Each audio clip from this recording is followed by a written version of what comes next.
Well, gang, it seems like we got another mystery at our hands. Definitely hide your kids, hide your wives while you're at it. Tonight, it's gonna be super baffling, guys. We got a lot of these videos that I want to share with you guys. Shout out to the homie Barry Step. Like the video if you like it. Subscribe if you're brand new. Roll it. Okay, we've heard this on TikTok. If you pour Coke on your pork, the parasites will come out. So we're gonna pour it on. Uh-oh. We have a debate because I don't think it's true, and Andrew does. We'll let it sit for a couple minutes and come back. Oh my god, we are never eating pork again. Oh my god. Nasty. I'm scared to try this. We are big fans of pork in my house. If you try this at home and you discover that this is real, please don't leave a comment letting me know. I don't want to. If you do, let me know in the comments. Now, personally, I never ate. I'm never gonna, because I'm Muslim, right? But if you do, in a way, it's like, and if this concerns you, now, it's in a way, it's good that you know about it now. But definitely, if you're curious about it, definitely test it out before eating and consuming. I want to know about it. You gotta be kidding me. It's good to know, though. These guys found the entrance to the ice wall right before I was about to go and discover it for myself in the Antarctic Ocean. I had just organized a group of 4 people out of the 5 that we need, but it looks like the race is on and these guys found it first. What is that over there? Did you see that? It looks like land past Antarctica. I've been saying this the entire time for over a year, especially after this photo got leaked, which is supposedly a drone shot of a city right next to the ice wall in Antarctica. No. And it is just described like what Admiral Byrd said when he flew over Antarctica 100 years ago, and he saw lush vegetation and new land nobody has ever seen before. But you know what? I can't be too mad at these guys because all they're doing is proving the rest of us right. We know that there's secret land out there that has been hidden from us. And I've been telling you, there's a new age that is about to occur, an age of exploration. And we're going to be expanding. There's going to be a huge boom in technology within the next few years. I'm calling it. Just wait and see. I don't think this is a video of someone finding an opening in the ice wall. If it were an opening, there would have been more ice wall on the right side of the screen. It looked like they were at a section that just angled back away from the camera so they couldn't see it. Before I believe something like this, I'm going to need to see footage of them actually going inside and showing what's in there. Nobody would just film the opening and then drive away. I'm certain this is fake. True. So I'm not a believer in flat earth, but like if there is something like that, well, damn. I want to make sure before everybody runs away from this topic and says, I cannot listen to nicotine, it's addictive, and I'm scared of it. I just need to ask you, Laura Lynn, did you know that nicotine is second highest in content by weight inside of eggplants? Second only to tobacco plants? What the hell? Did you know that the third highest containing nicotine vegetable on Earth is tomatoes? No. Every red tomato you've ever eaten has nicotine in it. Wow. Did you know that green tomatoes have 10 times the amount of nicotine as red tomatoes? What? Did you know that bell peppers, cauliflower... What? No, say psych. I mean, in a way, if this is true, it's like natural, right? Like, because that's a fruit, you're not... So it should be fine, right? It should be fine, right? Right? Celery... What's the catch? Zucchini, all nightshade vegetables have tons of nicotine. In fact, that whole group of foods, nightshade vegetables, has the second highest amount of nicotine, only second to tobacco. Wow. Now, this one should shock you. Have you ever eaten a potato chip or mashed potatoes or a baked potato or French fries, Laura Lynn? Mm-hmm. I have. Did you know that white potatoes have nicotine in them? And every time you've eaten potatoes, you're sucking down nicotine. Now, my question for you is why do they continue to make us so scared of nicotine and tobacco if it's in our veggies? So this is the level of lying. I need doctors, I need scientists, I need astronauts, I need everybody in the comment section immediately. Let us know, like, if this is true. A brother wants to know if this is true. And if this is true, I mean, it's vegetables, right? It's natural, right? So, but still crazy. First time hearing about it. What the hell? Pervasive lying propaganda you've seen around tobacco since 1994. You're never going to be addicted to those vegetables. And they found out that the FDA has approved since the 1970s all tobacco giants can add 599 man-made chemicals to their tobacco products, of which 15 are called pyrazines, and Harvard confirmed in 2015 these man-made chemicals called pyrazines are why tobacco products are addictive. Holy, I mean, that brings a new perspective, right? So he's trying to say nicotine tobacco is not addictive. It's like, because it's found naturally in the veggies that we eat, but the tobaccos, the cigarettes and all that, they include more than just that. They include artificial stuff, right? That he just said that is why it's addictive. I personally never tried cigarette. I'm clean, so I'm not thinking about it. I'm not gonna, but it's good to know, I guess. But if is this true? Is this true? And then even said in their paper, FDA, we expect you should start regulating pyrazines over nicotine. Well, that's an interesting little bit of information. So it's not even the nicotine in cigarettes that gets people addicted to them. It's all the chemicals they're adding to it. Big surprise there. I think this is pretty much what everybody... It does make sense though, but the question is this real? I'm assuming based off of that it's real, but see, what if it's not? I'm assuming it's real. Expected was going on. I've personally never even found it tempting to even try a cigarette. The smell of those things makes me sick. I don't see how anybody has the desire to try them long enough to get addicted to them. Hey, if you're enjoying this video and you like this type of content... That's the thing though, man. A lot of people that are consumers, they're probably watching this, watching you like that, and they're like, what the hell? I do it, and it's addictive. I'm not saying like me, I never tried it, like I said, but you know, people, some of you probably are addicted to that, right? You do it like 2 packs, 5 packs, I don't know how many packs you do, but just yeah, you're probably looking at him like that. Breaking news: Sphinx ruins petroglyphs hidden, Nephilim history destroyed. But what? Then this area is closed for archaeological stuff. Ladies and gentlemen, it's your older homie, Mr. Black, the South Mountain guy. And check this out. A lot of my people that follow me were sending me messages. The people that live on South Mountain telling me they were hearing explosions that night. And I've been working with the geologists and the archaeologists. I know where they work.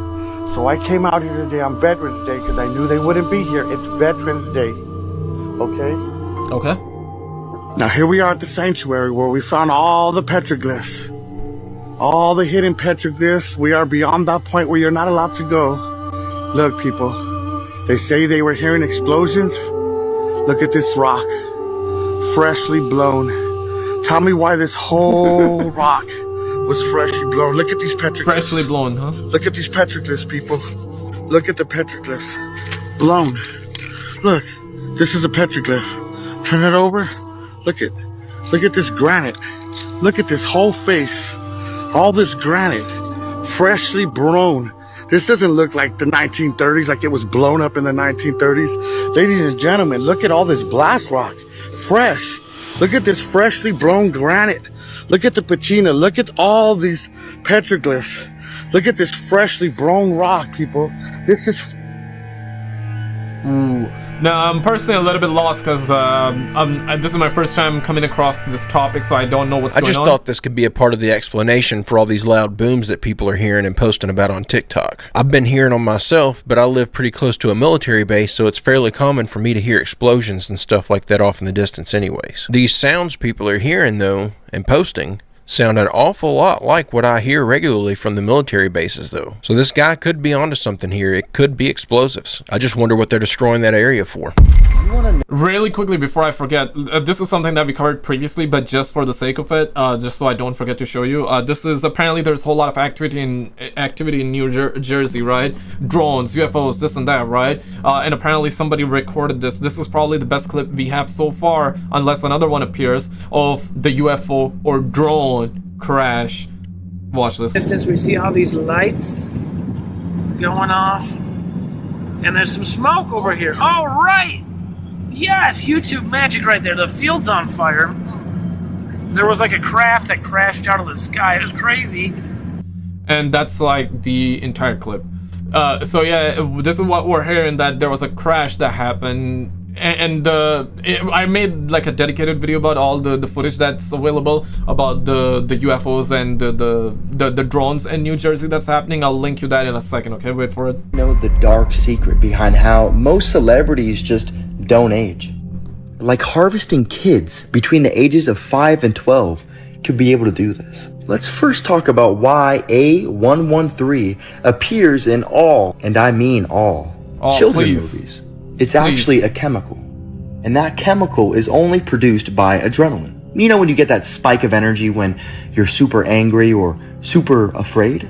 Super afraid, huh? Like in Monsters, Inc. when they can only survive by scaring little kids and getting that juice. And if you do some deep digging, you'll find the production of raw per detention center, in which they list all of the names, the birthdays, and how much they produced. We collectively have to wake up and make change. This one's just nonsense, and I felt a responsibility to combat it. I got this off the internet. A113 is an inside joke and Easter egg in media created by alumni of the California Institute of Arts, CalArts.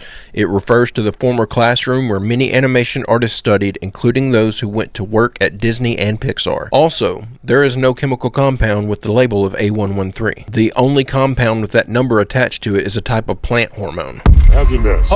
President. Yeah, good on him for saying that, because this is what I'm saying. Like the other clip that we had about the nicotine in the veggies, is that information real? Because it's very interesting. That's my first time coming across that, you know? In the final days of their administration. Hormone. Imagine this. A president in the final days of their administration issues preemptive pardons to their entire cabinet. The goal? To shield them from future prosecution, ensuring no one ever explores the facts behind potential wrongdoing. But here's the question. Does a pardon truly erase accountability, or just shift the battlefield? Legally, a pardon wipes away federal criminal liability. You can't convict someone for crimes they've been pardoned for. But does that mean the facts never come to light? Not necessarily. The next administration could still investigate, even prosecute, though not convict, but to reveal. Imagine the trial, evidence presented, witnesses called, the truth laid bare for history. A court might dismiss it, calling it moot, but isn't exposing the truth just as vital as securing a conviction? And what about Congress or the states? A pardon only shields from federal crimes. Subpoenas, state prosecutions, civil lawsuits, those avenues remain. So does a preemptive pardon close the door, or just invite a different kind of reckoning? The answer might define the balance of power and accountability in our republic.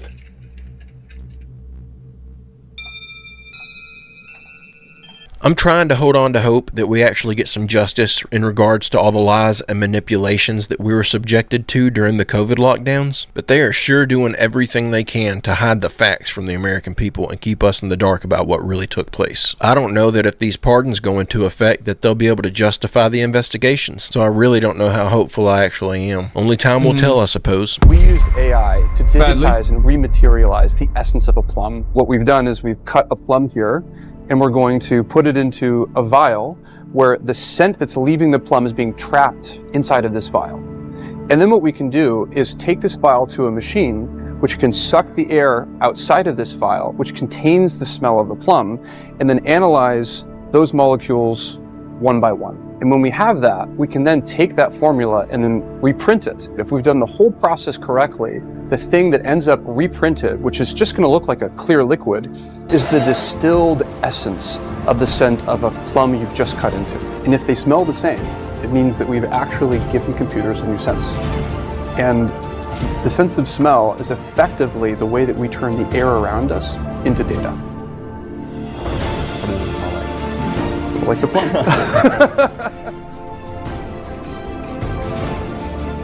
Osmo.ai. So they're designing new ways to give human-like senses to AI? I just thought that was interesting. Yeah. I'm not sure what the point is in making sure that artificial intelligence has a good sense of smell, but I'm sure there's some reasoning behind it. I guess if you're going to purchase a Tesla bot to help around the house, it'd be nice if it could smell the trash can filling up. Dr. Roger Lear accounts in his book, these two doctors, during a procedure, the creature had a wound somewhere. They were trying to fix it. And all of a sudden, the creature kind of comes more to life. It was alive, but it kind of comes to life, and it communicates with the two doctors telepathically. And again, this is according to Dr. Roger Lear's book. The Dr. Roger Lear heard the account directly from the 2 doctors at Humanitas Hospital who were there and experienced What city? this. And apparently the telepathic communication was, I feel sorry for you humans. You have no idea about your potential, who you really are.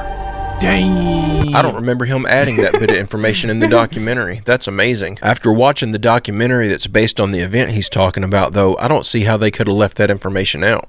Can a brother get like the full name of the documentary? I'm actually interested. I'm interested. If any of you know, please put it in the comments, because I'm sure other people would be interested as well to know. So I could be remembering wrong, though. It's funny how it seems like every instance of alien communication, they're always either trying to enlighten us or warn us about something. Even these aliens that were clearly dying on an operating table. Just a very interesting detail.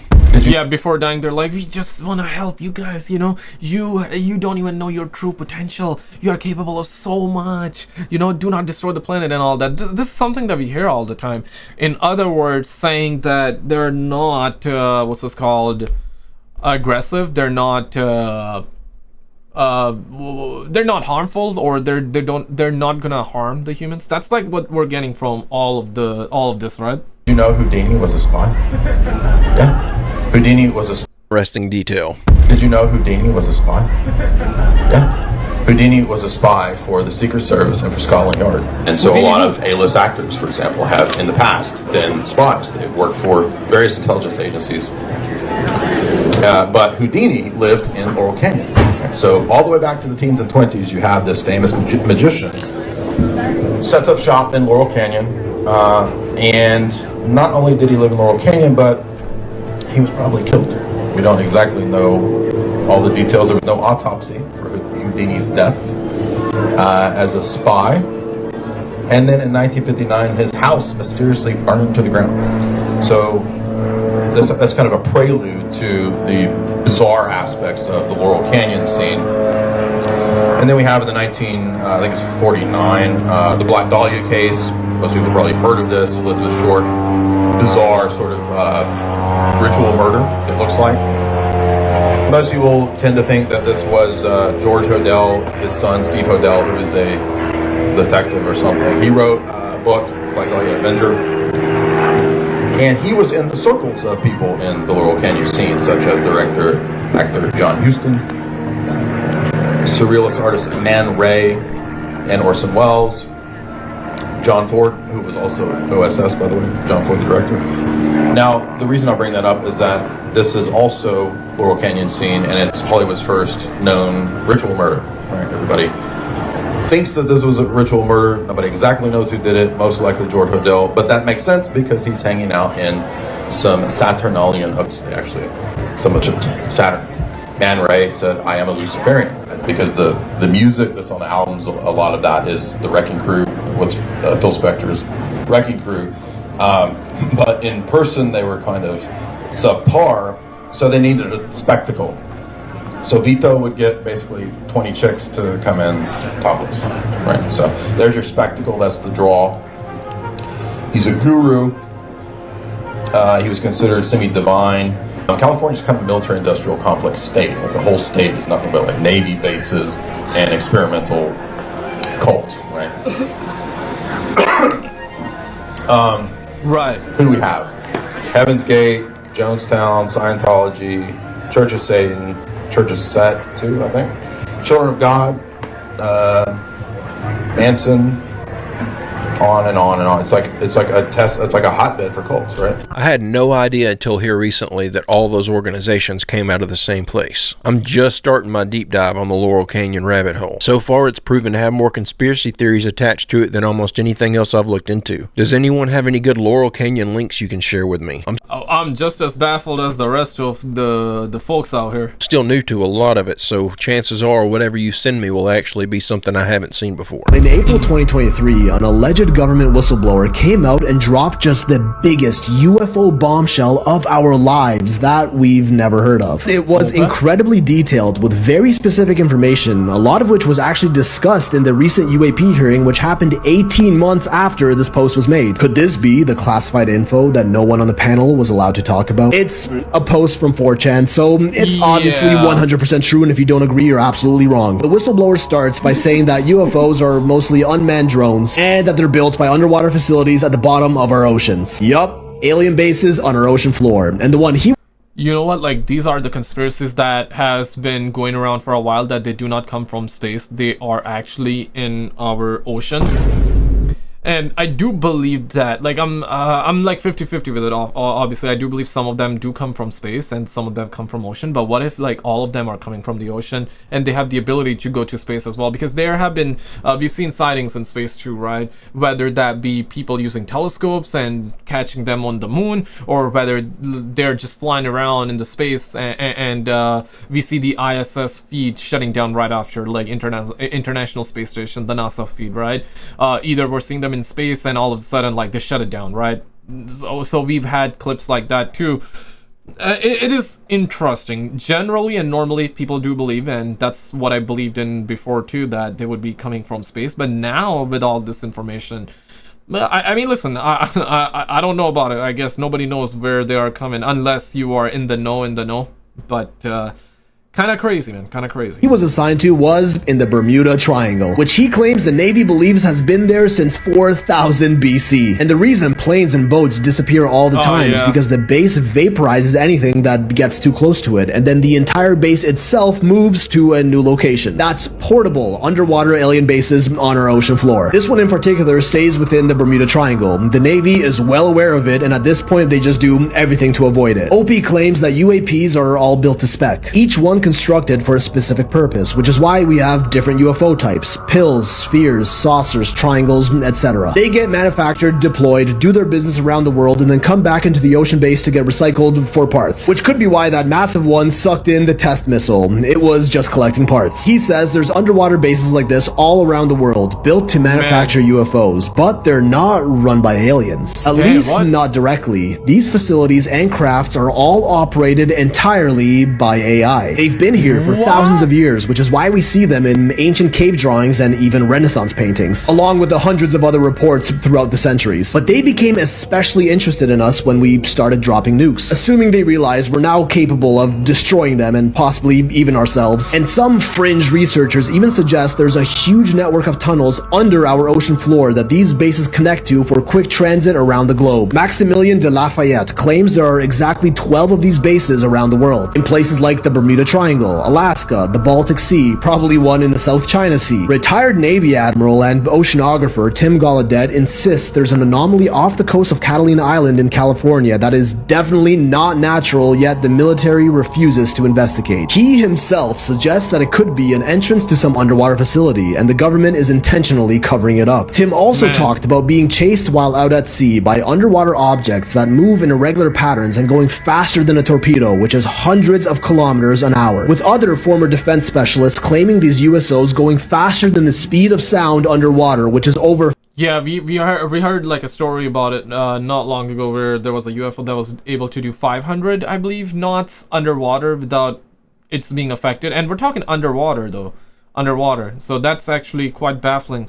What are the odds this is true, man? Oh, for sure, guys, this is just a conspiracy. You don't want to believe everything, but it is super baffling, man. Holy crap. For 5,000 kilometers an hour. Reminder that most USO encounters are, of course, classified, which, if they don't want to tell us, can only get worse, and we're left wondering what's really down there. Congress recently passed the UAP Disclosure Act, a defense bill that is supposed to give we the people full transparency on government info about UAPs. Sounded promising, but then again, this is the government after all. If things are too good to be true, they probably are. The Pentagon actually amended the bill, literally stripping disclosure from a disclosure bill. Now here's the thing, if this is true, so he said that it's not the aliens or anything, it's like the AI, right? What the hell?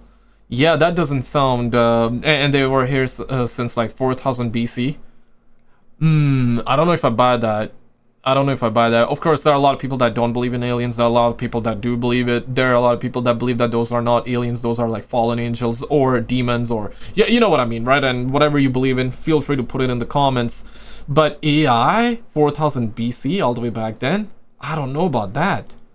What? Stating that they retain full control on what gets released and that they can hide anything about UAPs if it's a matter of national security. Which is their way of saying the Department of Defense can redact, classify, and destroy any UAP evidence if they feel like it. We're left sitting here in the dark on what in the world is happening in our oceans. And it's almost like our government doesn't want to investigate any of this at all. Because how can they investigate something that they don't want the world to know about?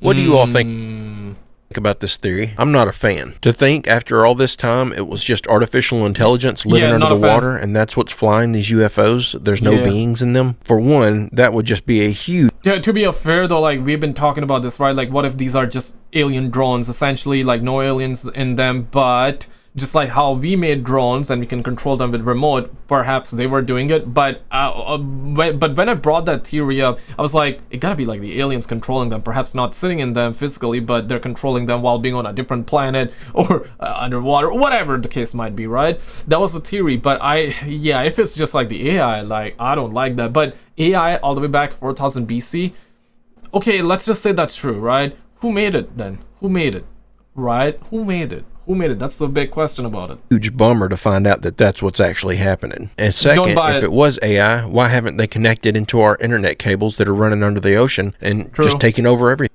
True. Guys, check out this video on the screen. We had the recent New Jersey clip and a UFO crash video. In this one, check it out and I'll see you right there. It's wild.